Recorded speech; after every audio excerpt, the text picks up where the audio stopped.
अस्सलामुअलैकुम प्यारे बच्चों, विद्यार्थ्यांनो, आज आपण विषय मराठी इयत्ता 5वीचा ब्रिज कोर्स पाहणार आहोत. मुलांनो, आज ब्रिज कोर्सचा 15वा दिवस. क्षेत्र दिलेला आहे मौखिक भाषा विकास. संकल्पना संबोध दिलेला आहे कथाकथन, कहानी कहना. क्षमता दिलेली आहे भाषण, वाचन, श्रवण, लेखन. बोलना, पढ़ना, सुनना और लिखना. अध्ययन निष्पत्ती दिलेली आहे. मामोजीसी महसूल दिए हुए आहे. पाठ्यपुस्तकात व्यतिरिक्त इतर मजकुराचे, बाल साहित्य, वर्तमानपत्रातील ठळक शीर्षक, प्रसिद्धीपत्रक इत्यादी यांचे समजपूर्वक वाचन करतात. प्यारे बच्चों, आप बच्चों का अदब, बच्चों की कहानियाँ ये मराठी में पढ़ते होंगे. इसी तरह मराठी अखबार की सुर्खियाँ ये भी पढ़ते होंगे. प्रसिद्धि फलक, साइन बोर्ड यानी दुकानों के ऊपर लगे हुए बोर्ड जिसमें दुकानों में जो सामान होता है उसके नाम, उनकी कीमतें. इसी तरह होटलों के नाम, होटलों में जो चीज़ें होती है उनके नाम और उनकी कीमतें, ये आप पढ़ते हैं.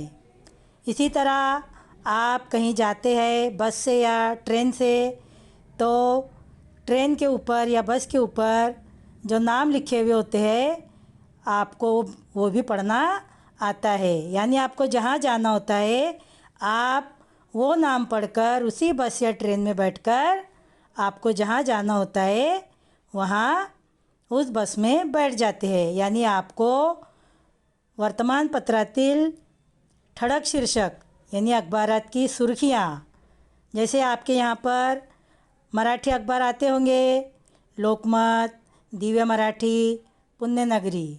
आप इसका मुताला कीजिए, इनको रोज़ाना पढ़िए. इसी तरह दुकानों, होटलों, गाड़ियों के ऊपर जो लिखा हुआ होता है उनको भी आप मराठी में पढ़ने की कोशिश कीजिए और उसको समझिए. आओ मालूम करें, जाणून घेऊया.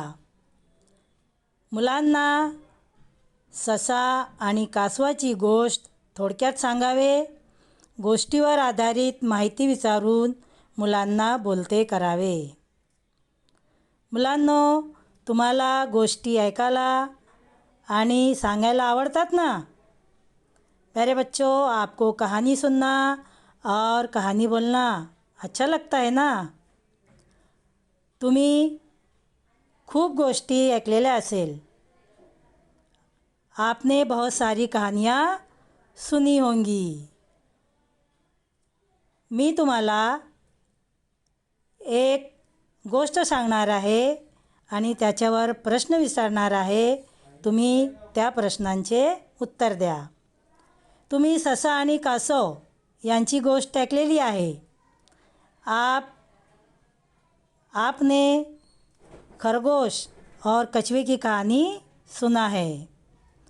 तर ससा कासवाला काय म्हणतो?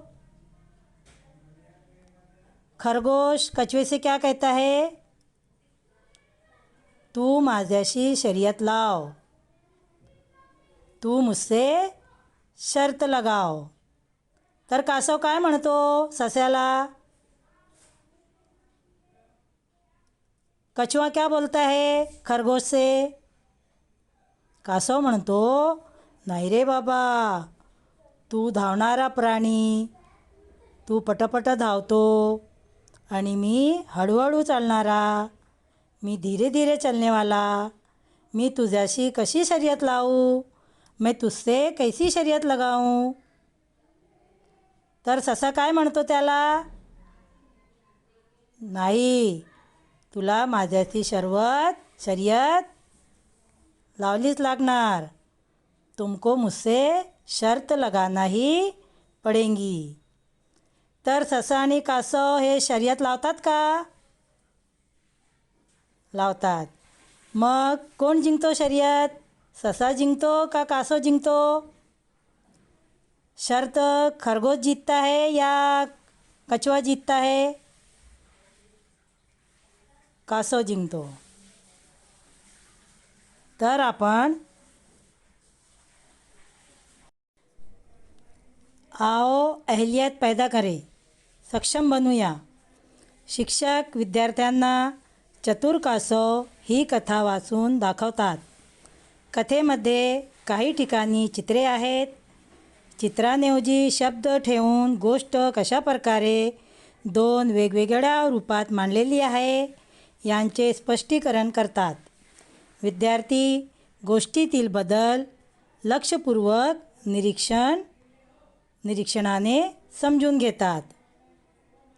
प्यारे बच्चों, यहाँ पर एक चतुर कासव इसकी कहानी दी गई है और उनकी तस्वीरें भी दी गई है और उनको किस तरह दो मुख्तलिफ़ तरीक़ों से बताया गया है इसकी हम वजाहत करेंगे.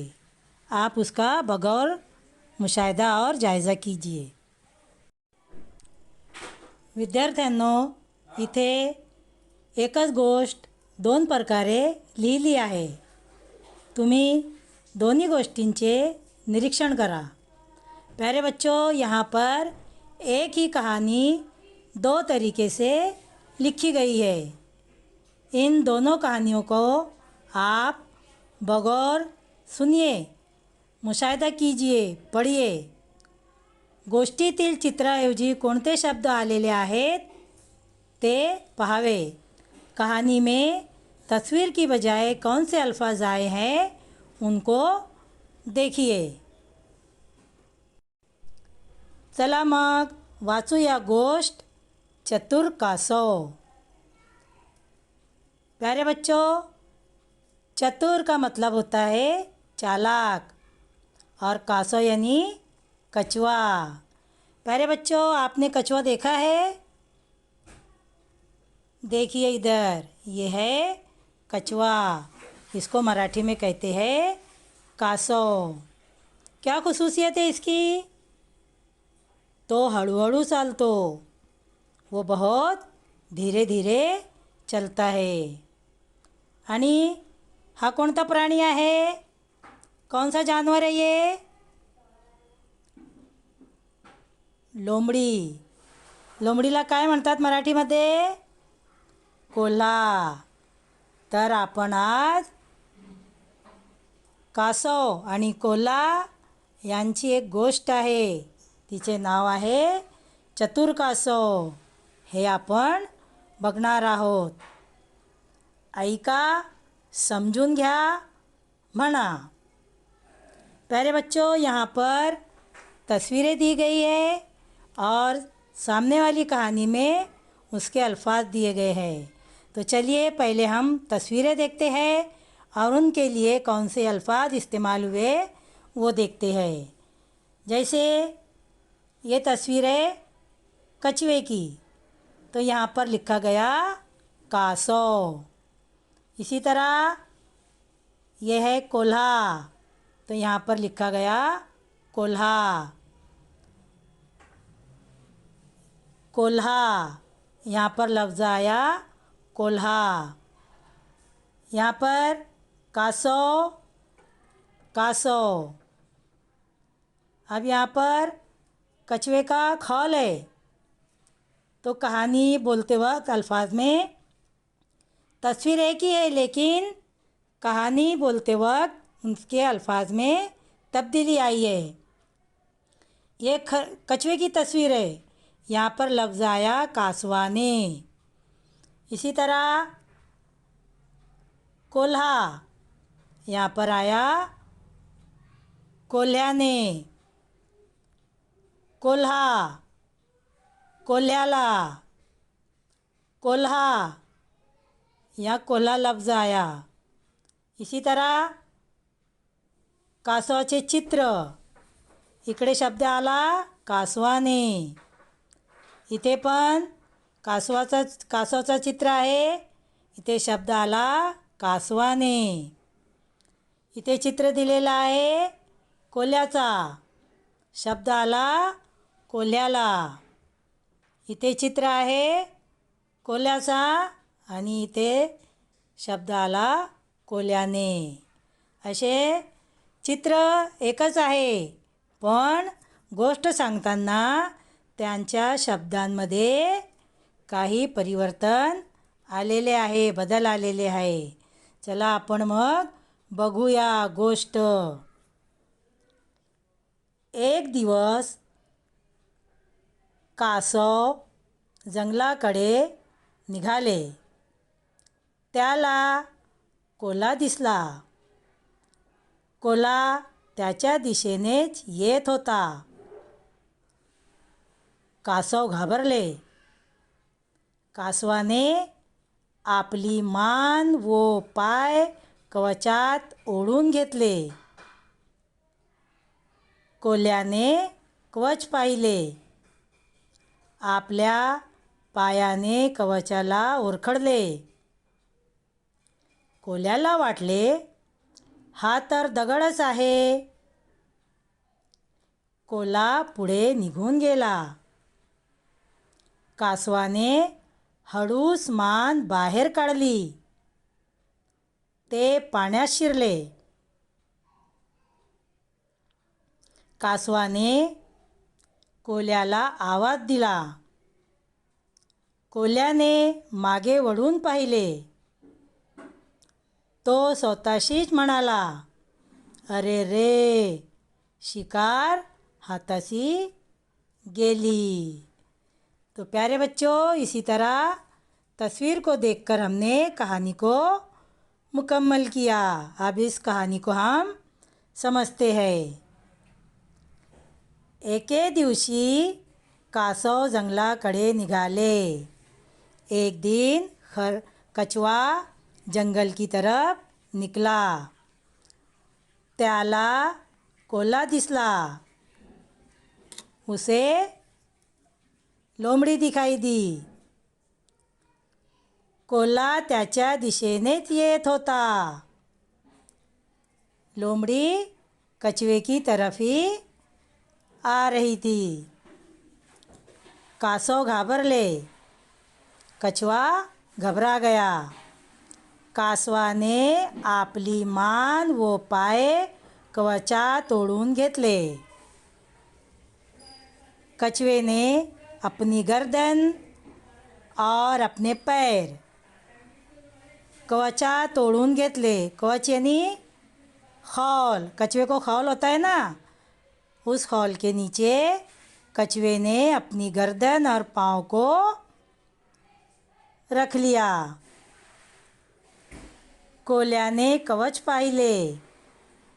लोमड़ीने उस खौल को देखा. आपल्या पायाने कवचाला ओरखडले. और फिर उस लोमड़ी ने अपनी पैर से उस कवच को यानी खौल को कुरेदने लगा. कोल्ह्याला वाटले, हा तर दगडच आहे.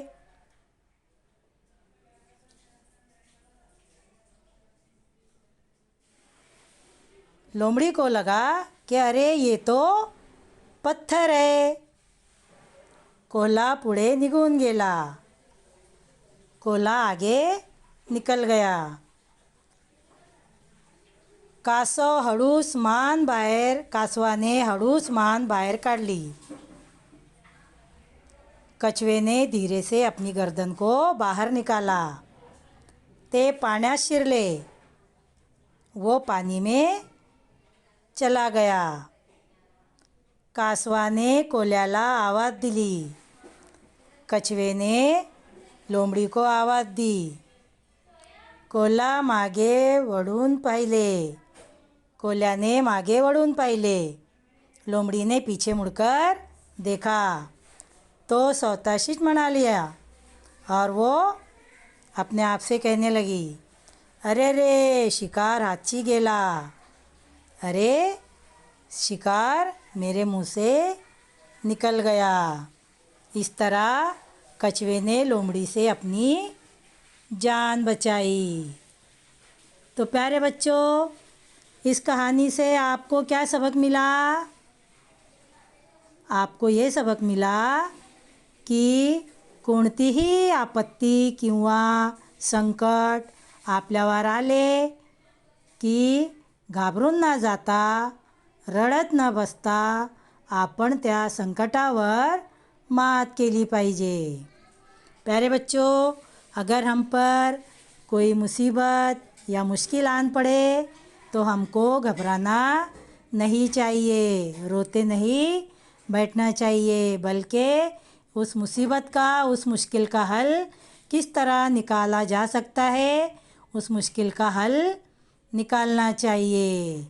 मराठी में कहावत है ना, शक्तिपेक्षा युक्ति श्रेष्ठ। उसी के मुताबिक ये कहानी है। तो प्यारे बच्चों, पसंद आई ना कहानी कछुआ और लोमड़ी की? इसी तरह आप इस कहानी को याद कीजिए और अपनी बयाज में लिखिए, और कहानी को याद करने के बाद अपने घर के अफराद को सुनाइए। तो प्यारे बच्चों, आज हमने मराठी ब्रिज कोर्स का 15वां दिन मुकम्मल किया। मिलते हैं इंशाल्लाह अगले वीडियो के साथ। अल्लाह हाफिज़।